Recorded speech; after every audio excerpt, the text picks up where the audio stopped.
Per aquest Sant Jordi us recomanem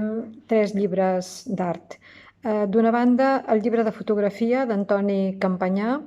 La capsa vermella, editat per Coma Negra, és un llibre que ens ofereix una nova visió de la Guerra Civil. Recordem que existeixen la maleta de Robert Capa,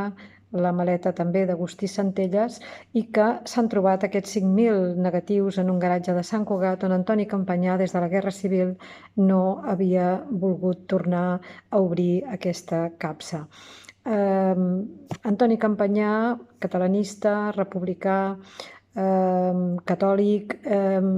ell va captar totes les cares d'aquesta guerra civil, des de les vagues davant de la Pedrera, les reivindicacions, però també els soldats o els nazis del Tercer Reich entrant per la Diagonal. Ell va ser conegut per la fotografia al bromolí, una tècnica que utilitzà fins als anys 40, però es tracta d'una autèntica descoberta. D'altra banda, tenim el llibre de bibliòfil de Jaume Plensa sobre la poesia de Vicenç Andrés Estellés, L'Hotel París, un llibre que ell volia fer ja als anys 80, quan es trobava a Berlín, quan aquest llibre va ser en part un consol d'una certa recerca i soledat en aquells moments en què ell llogà un taller de metal·lista per seguir amb la seva vocació escultòrica, un llibre que l'acompanyà en aquesta residència berlinesa i que dedicà a la que seria la seva companya Laura. Per Plensa aquest llibre va ser molt important, va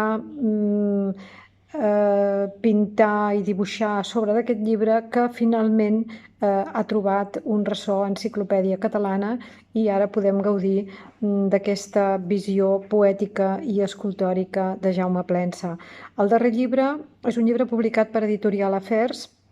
dedicat a Antoni Tàpies, una pintura filosòfica, on l'autor Giuseppe Di Giacomo el que fa és